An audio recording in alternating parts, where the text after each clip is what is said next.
awalnya kamu menipu saya, bener nggak? Tapi kamu hanya ingin menyelamatkan anakmu sendiri, bener nggak? Iya, Miss. Iya. Tahu nggak? Saya kasih tahu dulu satu hal. Orang masih hamil itu belum lihat anaknya, itu kayaknya tega banget.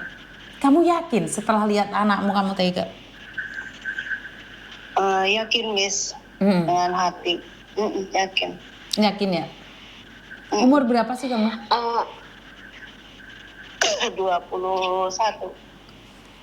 Oh, masih sangat muda kamu. Jangan lakukan kesalahan ini lagi ya.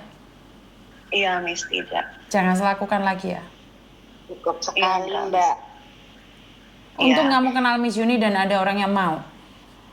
Dan ini sebagai saksinya bahwa saya tidak ikut campur dengan adopsi ini ya. Saya tidak mau nanti kalian ada masalah, saya terlibat. Nanti kayak Teh Novi saya dicepit di tengah nanti. Miss, maaf, aku mau tanya, Mbak. Maaf ya Mbak Juni ya. Aku mau tanya. Ini ya aku bukan apa-apa, aku juga agak takut sih. Cuma kan kakak saya tuh nanya lah, ibaratnya perempuan atau laki-laki dulu itu karena pengen mastiin gitu loh daripada dibuang.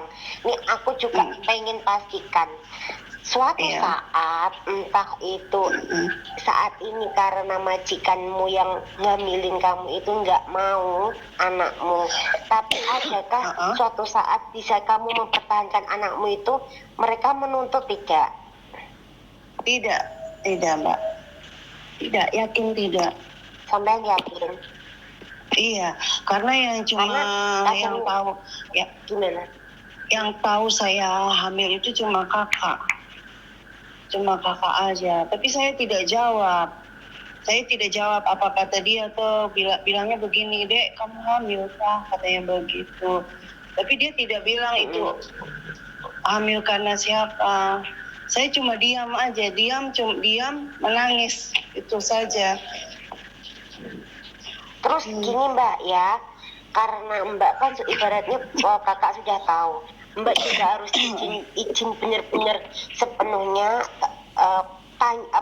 minta izin benar-benar mau ngasih anaknya itu ke keluarga kami, karena saya nggak mau kedepannya suatu saat lihat tumbuh kembangnya anak atau suksesnya anak mereka mencari-cari, itu kami nggak mau.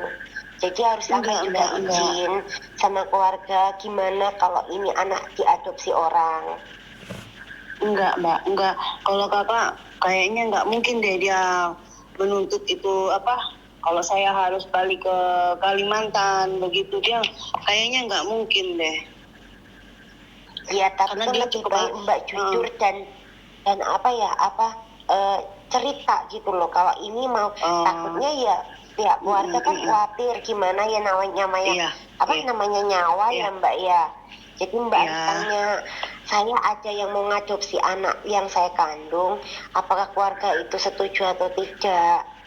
Karena pihak saya setelah anak itu lahir dan kami bawa, kami ada surat-suratnya lengkap.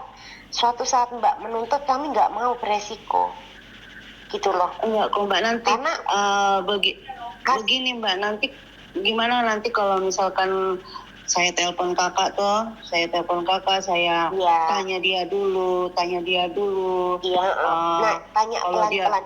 Tapi sama juga harus jujur, mulai sekarang harus jujur. Jangan ada kebohongan lagi. Iya.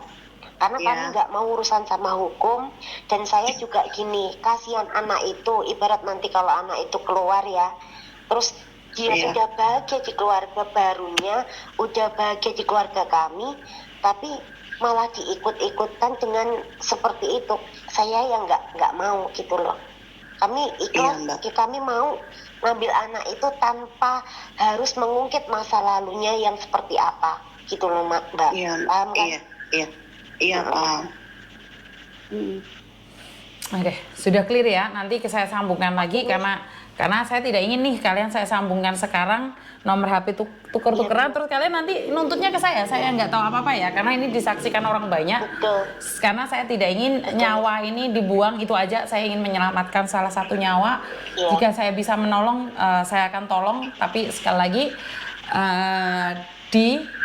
kamu harus jujur sama Miss Yuni, ngerti nggak? Iya Miss Yuni. Jangan diulangi lagi kalau nipu saya. Iya. Oke, Iya, saya kasih kamu kesempatan sekali lagi. Dan Iya. saya tidak peduli masa lalumu, saya tidak peduli apa yang terjadi di masa lalumu. Saya cuma berharap di masa depanmu jangan ulangi lagi. Karena itu kesalahan Iya, fatal, uang tidak dapat banyak, tapi aib yang tidak bisa ditutupi adalah hamil. Ngerti nggak sayang? Iya. Nah, Iya. Miss Yuni sebenarnya marah banget sama kamu, tahu nggak? Tapi kamu masih anak kecil, kamu anak saya. Jadi saya tidak akan pernah membenci kamu. Mungkin saya marah sama kamu saat kamu berbohong sama saya. Karena saya menganggap kamu sebagai anakku. Tapi kalau kamu menipu saya pasti marah. Ngerti nggak sayang? Jadi Iya, hati-hati Miss ke depannya ya. Jangan lakukan Iya. lagi. Miss, Kalau kenapa Iya. sayang? aku boleh pesen nggak sama Mbak Dian? Mbak Dian, Iya. jadikan pelajaran ini pengalaman hidup, bukan untuk Iya. dendam dengan siapapun, jangan. Dan Iya. ini pesan dari orang tua ya, aku sendiri yang, maksudnya orang tua aku pesan, jagalah mahkotamu dimanapun kamu bertempat, kamu akan nyaman, kamu akan merasakan senang, kan kesuksesan itu akan ada. Kalau mahkota kamu nggak kamu jaga, kamu akan sengsara sendiri. Itu pesan orang Iya. tua. Jadi Iya. buat sampean tetap semangat, dijaga kandungannya, nggak usah banyak stres ya. Insya Iya. Allah kalau memang itu rezeki kami, anak itu bakal anak perempuan. Oke, Iya. mungkin itu aja. Saya tutup dulu ya. Terima kasih ya. Iya, Miss Saya Yuni. matikan ya. Iya. Oke, yuk. Terima kasih. Iya. Terima kasih. Oke teman-teman, banyak yang nyaranin berbicara di luar live Miss. Tidak, karena ini berawalnya dari live. Saya tidak ingin ada fitnah di luar sana nanti dikiranya Miss Yuni ngambil uang atau apapun. Karena berawalnya sudah beberapa bulan yang lalu, saya tidak ingin kalau di luar ini nanti jatuhnya fitnahnya ke saya. Jadi saran kalian benar bahwa harus di luar konsep, tapi kan kalian tidak tahu siapa dia. Tidak ada siapa yang tahu dia siapa, seperti apa. Ini adalah pengalaman hidup. Jika kamu ingin mencari uang, bukan berarti kamu harus tidur dengan bosmu. Kalaupun kamu tidur dengan bosmu, pintar-pintarlah menjaga dirimu. Jangan sampai kamu hamil. Karena aib yang tidak bisa ditutupin adalah hamil. Bisa difahami ya teman-teman ya. Jadi saya harus transparan nih. Bagi kalian adalah aib. Kalian selalu mengatakan tentang aib. Bagaimana dengan orang-orang yang hamil di luar sana yang anaknya dibuang, disakitin. Itu lebih aib lagi. Ini kita membimbing orang ke jalan yang benar dengan cara transparan. Kita nggak ngelihat orangnya. Nama Dian bukan nama aslinya. Bukan namanya. Nama Dian itu bukan nama asli. Saya yang ngasih nama itu. Jadi itu bukan nama asli dia. Jadi sekali lagi buat teman-teman, saya tuh takut banget dengan segala sesuatu. Benar nggak sih? Saya tidak akan ikut campur, ini mereka, urusan mereka. Kalaupun sama hukum tidak diizinkan, mereka juga nggak akan ngambil. Biar negara yang merawat. Jadi saya hanya ingin transparan. Kemarin kita juga menyuruh dia ke dinas sosial juga. Jadi ini adalah kehidupan ini nyata Mbak. Hidup ini nyata, konten ini nyata. Konten ini tidak dibuat-buat. Dan konten ini tidak ada hubungannya dengan siapapun. Ini masalah kehidupan orang lain yang dijadikan pelajaran. Paham maksud saya? Jadi jangan sampai ini terjadi. Jangan sampai kamu mau tidur dengan majikan cuman dikasih uang. Berapa sih uangnya? 100, 200, sejuta, 2 juta. Tapi kamu kehilangan masa depanmu sendiri. Jadi ini adalah konten nyata. Jadi konten yang benar-benar realita kehidupan, nggak dibuat-buat, nggak ada skip, edit, nggak ada. Media sosial saya itu tanpa editan. Jadi kalau pingin curhat, berhati-hati. Kalau kalian pingin curhat, jangan sama saya. Karena kalau kalian curhat sama saya, itu terekspos secara langsung dan tidak langsung. Saya akan ekspos untuk pelajaran orang lain. Jadi saya secara pribadi pingin marah. Saya pingin marah dengan dia karena dia baru umur 21 tahun. Di awal dia menipu saya dengan cerita-cerita yang saya sudah curigai. Karena saya perempuan, saya bisa merasakan feeling dia. Saya bisa menerka-nerka, bisa membaca pikiran dia. Tapi saya tidak ingin menyakitin dia. Dia adalah anak saya. Saya tetap menjaga hatinya. Dan saat dia tidak bisa lagi bernafas, tidak tahu harus kemana mencarinya, dia tetap mencari saya. Jadi sangat kasihan sekali anak yang seharusnya masih sekolah, masih kuliah, harus rela merantau dari Kalimantan ke Surabaya untuk mencari sesuap nasi dan uang hasilnya dikirimkan pada orang tuanya yang sedang sakit. Saya tidak ingin menghakimi dia.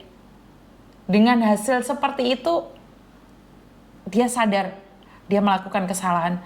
Dan jangan terlalu cepat juga menghakimi dia bahwa dia itu tidak punya masa depan. Tidak. Saya malah lebih bangga dengan orang yang tahu dengan kesalahannya tapi memperbaiki diri. Orang yang tahu bersalah tapi dia memperbaiki diri dan tidak diulangi lagi. Daripada orang yang sok suci tapi dia menutupin kebusukannya. Saya tidak membenarkan apa yang dia lakukan karena tidur dengan majikan dengan imbalan uang. Tapi dia sudah salah. Tidak perlu dihakimi. Jadi tidak perlu dihakimi. Karena kamu bukan hakim, bukan jaksa. Nggak usah menghakimi. Biarkan Tuhan yang bekerja dengan caranya. Ini adalah aib dia dan mengingatkan dia jangan melakukan lagi. Bisa difahami ya teman-teman ya. Kita siapa sih? Kita bukan siapa-siapa. Ya, mau didengarkan nggak mau skip aja. Daripada nambah-nambahin dosa. Jadi hancur hati saya saat saya mendengar masih umur 20 lebih. Rela membiarkan tubuhnya ditiduri dengan bosnya dan akhirnya hamil demi sebuah uang. Mungkin itu bagi kalian tidak mungkin, tapi ini nyata. Bukan hanya dia kok, banyak cerita di luar sana lebih tragis daripada dia. Jadi saya harap nih netizen saya di sini jangan jaga image juga. Ini nyata, dunia nyata. Sebagian dari kalian pernah mengalami, lingkungan kalian ada yang seperti ini. Tinggal kalian peka atau tidak. Tinggal kalian tahu atau tidak. Jadi sekali lagi, jangan menghakimi. Karena kamu bukan hakim dan jaksa. Miss Juni cuma mengingatkan bahwa perjalanan hidup seseorang, ya hari ini kamu aman. Iya hari ini kamu sukses. Bagaimana dengan keturunanmu? Jangan terlalu cepat menghakimi orang lain dengan kesalahan orang lain. Mengedukasi mereka bukan berarti menghancurkan mereka. Benar gak sih? Jadi saya tidak ingin kalian terus menghujat, dia salah, dia tidak benar, tapi bukan berarti kita yang harus menghakiminya. Bisa difahami sampai di sini ya teman-teman ya. Jadi bingung ya nih saya. Konsepnya piye